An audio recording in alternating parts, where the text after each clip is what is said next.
Hey people, welcome back to 22 YardSpectator. This is your go-to channel for deep dive cricket analysis. We are back with another episode of this T20 World Cup 2026. In this match, we'll be discussing the next three matches where we stop.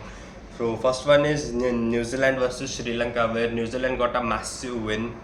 So New Zealand comes to bat first. Rachin Ravindra 32 of 22, Glenn Phillips 18, Santner 47, Mike Conchie 31. Sorry if I'm missing it out on pronunciation. So New Zealand managed to put up a decent total of 168 for 7, which is a massive total on those conditions. 168 for 7. The partnership between Santner and Mike Conchie 84 of 47 was goated. Like Mitchell Santner going for big overs like 18 12 runs in an over at the death over. So it was mind blowing the comeback from New Zealand side. They managed to put a decent total by seeing the Sri Lankan batting against England previous match. Yes, it was great innings only. So Sri Lankan bowling, Tikshana Chamira took 3 wickets each and 1 wicket by Dhonit Velalage. Yeah, that's it. Nothing much from Sri Lankan bowling, especially they leaked heavy runs in death overs.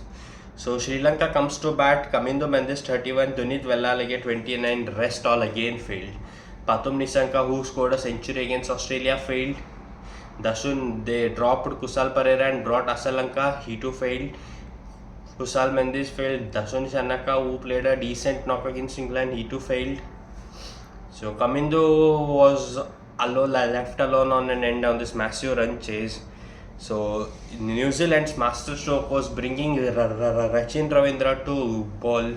Like first over 2 wickets, that too stumping, unnecessary stepping out from Sri Lankan batters. I would say if they played ground shots only, it was much more comfortable for them to win this match. So Rachin Ravindra 4 over 27, 4 wickets. Matt Henry took 2 wickets. Santner and Glenn Phillips took each for 1 wicket. And Glenn Phillips, I was glad he completed all 4 overs on this soil. Sri Lanka won 7 for 8. So New Zealand won by 61 runs, where Rachin Ravindra was player of the match. So it was a massive victory for New Zealand, which pushed them, which gave them a +3 run rate. So I think so New Zealand are still still on a upper hand of going to semifinals. Though their top order failed, Rachin and all, but he came back and bowled. Rachin Ravindra didn't fail actually. Their Tim Seifert and Phil Allen played a very odd knock, I would say, according to their standards. But they gave a decent comeback in the death overs, new captain and Mike Conchie. So next match is West Indies versus South Africa, held in Ahmedabad. So where South Africa wins the toss and choose to bowl. So West Indies come to bat. They had a decent first and second over. Where first over got 17 runs, second over I think so 12 runs to Jansen. So third over comes Rabada. From there wickets start tumbling. So West Indies batting, Brandon King 21, Shai Hope 16. From there, Sharfen Rutherford, Shimran Hetmeyer, Roston Chase, then Froud gave us a lightly decent knock, but it wasn't enough to make up a huge total. So after this, Holder 49, Shepherd for 52, and West Indies managed to put up a very decent and fighting score of 176 for 8 runs. So where Kagiso Rabada, who started to pick wickets, so 4 over 22, 2 wickets. Lungin Nigiri, as usual, their exceptional element and the threat to opponents as well. 4 over 30 run, 3 wickets. Corbin Bosch 4 over 31, 2 wickets. West Indies 176 for 8 in 20 overs. South Africa comes to chase the massive target. Seems to be a fighting, but they managed it very easily. So Aiden Markram 82 of 46, Quinton de Kock 47 of 24, Ryan Rickelton 41 or 45 for 28, like 177 for 1 in season, just 16.1 overs. South Africa won by 9 wickets, where Aiden Markram was declared as player of the match. See, South African batting had few flaws. Quinton de Kock not coming into form and all. But in this match, he started to play with a massive strike rate of 200 and all, 200 odd. So he came back to form. Their batting is exceptional. Their fielding is outstanding. Though yesterday here and there some missed chance, Like first over, Dual Brevis took the catch and he just didn't balance the ball, and he took the ball and went to outside the boundary. So yeah, South Africa is a great team. What will happen in India West Indies, I will talk after this. I will after talking about India match. So in India Zimbabwe match yesterday held in Chennai night time. So Zimbabwe won the toss and choose to bowl. So Samson comes to bat. Yesterday they made few changes as Rinku was not playing and they dropped Washi too. It was much needed actually because he wasn't any value addition. Not blaming Washington, but at this situation Akshar Patel will sound as a better player than Washington Sundar. So Samson was brought in instead of Rinku, and as usual Abhishek and Samson opened. Samson started to go for runs initially. So Samson scored 24. Abhishek Sharma, man, irrespective of team, irrespective of surface, you getting runs matters at this point of time, I would say, because the bad phase he had for last 7 to 8 matches was literally ridiculous among the fans. So he gave a decent knock and played a decent shot.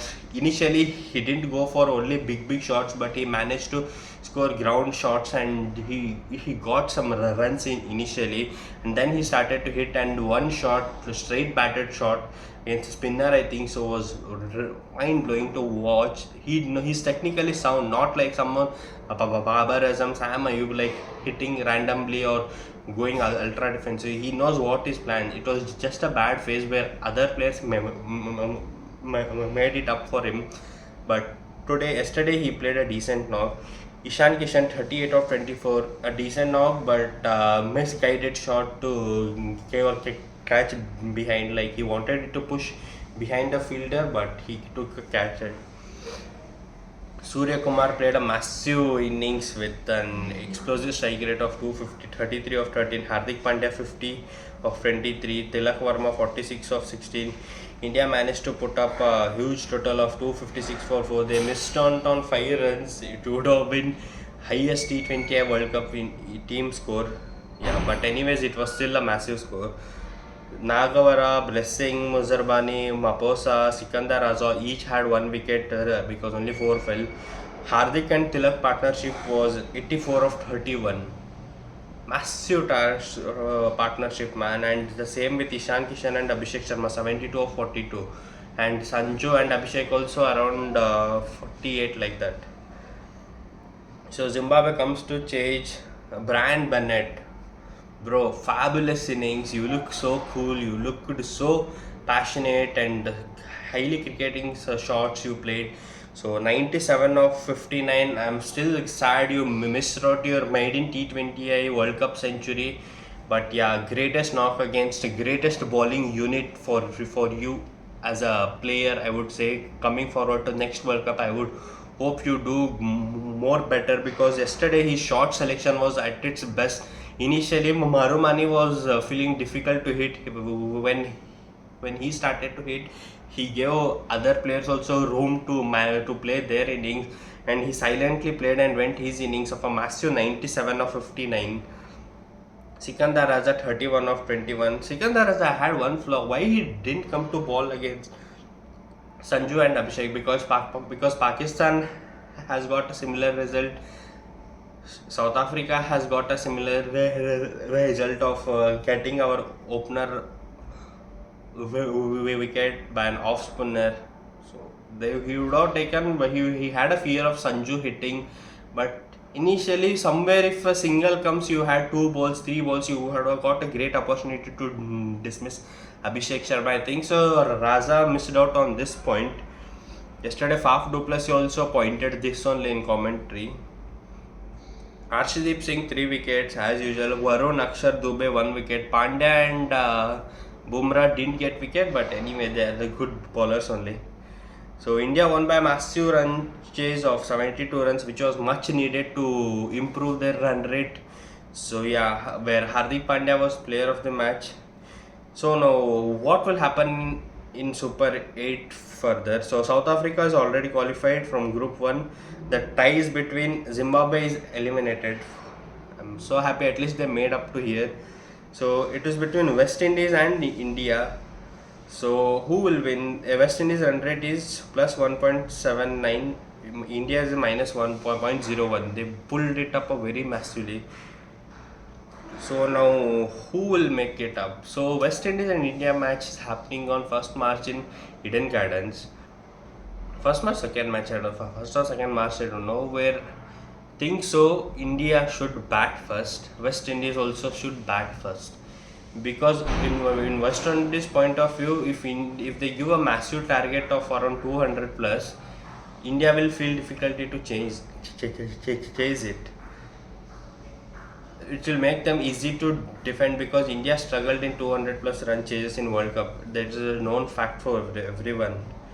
So in India's point of view, West Indies batting got exposed yesterday against a quality bowling. If you go up with a decent plans, so you will get wickets and they'll give so much chances of catches and all.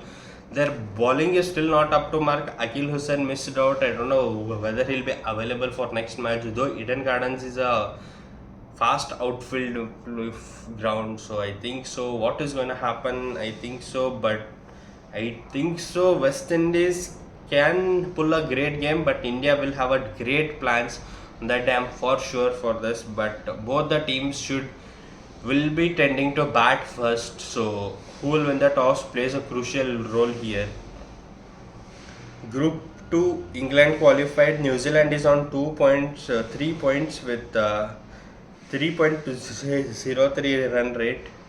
Pakistan is on 1 point with minus 0.46. So Pakistan qualifying is 99% highly impossible, but 1% has a chance if England beats New Zealand with a great margin. That's not realistic at this point. Tonight only England and New Zealand are playing, which will be also a blast match. So think so. New Zealand only will travel to semi-finals. Will be held in India only. I think so. Wankhede and this Eden Gardens. Their England will fall on a lower side because they struggle playing on Indian pitches. So there comes.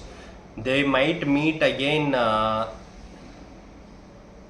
Whom I think so. They will meet South Africa only in semi-finals. India will meet New Zealand only. I think so. Yeah, India England another semi-final is highly possible because India can pull out a game against West Indies. Anything is possible here. A massive World Cup. I think so. Yeah, if you like this video, please like, share, subscribe among your peers, and follow the channel for more exciting content. And yeah, thank you so much for staying till the end. If anything is any updates is there, I'll be letting you know with another episode or video. Yeah, thank you so much. This is your 22 Spectator signing off.